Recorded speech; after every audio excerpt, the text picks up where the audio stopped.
Olá, muito boa tarde. Aqui é o professor Henrique Littaf, do canal Lógica Online. Sejam muito bem-vindos para a nossa aula do material de calorimetria. Essa parte é dividida, essa aula de estudo de calor, do calor e suas transformações, é dividida em duas partes. A primeira parte é de calorimetria propriamente dita, que vai estudar a parte de calor sensível, e a segunda parte, que é a mudança de fase, é relativa ao calor latente. Então, vamos começar primeiro com calorimetria, que é chamada energia térmica em trânsito. Vamos lá. Qual a definição de calor? Calor é quando um corpo... Nós dizemos que um corpo ele está quente ou está frio, dependendo do grau de agitação molecular.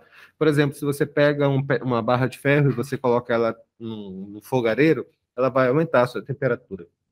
A explicação mais simples, senhores, é que a barra de ferro, por ser um metal, ela tem a característica de absorver a energia térmica do fogo. E quando ela absorve essa energia, as moléculas que constituem esse pedaço de ferro, elas começam a ficar extremamente agitadas. E esse grau de agitação molecular nós expressamos por aumento de temperatura. Então, é muito importante lembrar isso, que por causa dessa característica da transmissão de energia, nós expressamos como calor a frase que calor é energia em trânsito.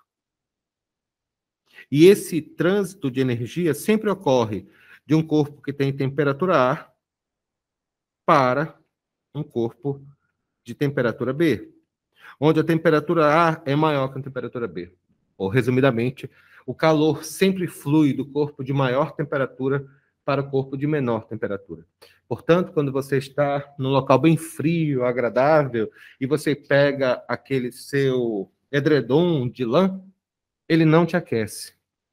O que ele faz é impedir que você perca calor para o ambiente.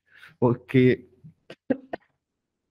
o nosso corpo, ao perder calor, sente como se estivesse frio. Mas não é isso, a questão é que está perdendo calor. Essa transformação, que é sempre dessa forma, né? Sempre eu tenho um corpo de calor, temperatura A, e aqui eu tenho um corpo de temperatura B. Sabendo que a temperatura A é maior que a temperatura B, o fluxo de calor sempre vai ocorrer do corpo de maior temperatura para o corpo de menor temperatura. Sempre nesse sentido. Até que ocorra o que nós chamamos de equilíbrio térmico. Equilíbrio térmico é a particular situação em que, deixa eu me escrever aqui, o equilíbrio térmico é a particular situação em que, após um determinado intervalo de tempo, a temperatura de um corpo A vai ser igual à temperatura de um corpo B. Que fique claro.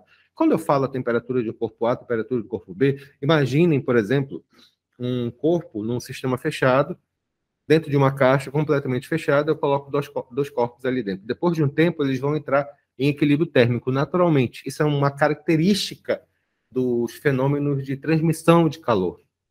Mas que fique bem claro um pequeno detalhe. Essa transmissão de calor, ela é feita sempre nesse sentido, o corpo de maior temperatura para o corpo de menor temperatura, de modo que ele entre em equilíbrio térmico com o ambiente que ele se encontra.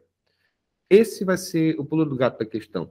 Porque se você colocar um copo de água, por exemplo, um copo de água fervente em cima de sua mesa, depois de um tempo, depois de algumas horas, até mais de uma hora, assim, você vai perceber que ele vai ficar com a mesma temperatura da sala. O interessante é que se você colocar esse mesmo copo d'água numa caixa fechada, você vai perceber que o ar dentro dessa caixa vai ficar mais quente. Por quê? Porque a energia das moléculas que estavam totalmente agitadas dentro daquele copo de água, ela se transmite para as moléculas do ar que estão em volta da caixa. Então, por isso que tem sentido. Não muito, mas eu vou explicar depois por quê. Você pega o seu café e dá aquela assoprada assim para tentar diminuir a temperatura. Porque o contato das moléculas de ar com a superfície de água rouba calor que existe naquela superfície. Ou seja, transmissão de energia. E, portanto, ele vai baixando a temperatura. Então, quando a tua avó sopra a tua sopa para ficar mais friazinha, a diminuir a temperatura tem sentido físico, porque no caso aqui há uma troca de calor. Então, qual a definição? Vamos escrever aqui, porque a gente precisa dessa definição. O que é calor? Calor é, deixa eu fazer bem bonito, tá? É a energia térmica em trânsito entre corpos a, que eu vou colocar aqui, diferentes temperaturas. Diferentes temperaturas. Sempre é dessa maneira. A unidade de calor, nós já verificamos, em algumas vezes dentro da própria química, é dada em caloria, que é a unidade que nós utilizamos principalmente aqui no Brasil. No sistema internacional, a quantidade de calor, ou a quantidade de calor que existe dentro do corpo é dada por uma outra unidade, chamada Joule.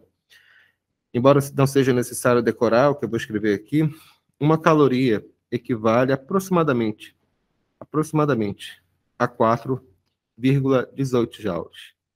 No caso, por exemplo, normalmente nos alimentos que a gente fala é quilocaloria. Cuidado, nos alimentos não é caloria, é quilocaloria, tá bom? Uma quilocaloria equivale a exatamente 1.000 calorias. Dentro desse fundamento aqui, nós temos que nos lembrar de dois tipos de calores que vão existir dentro do sistema. Nós temos dois tipos de calores. Por favor.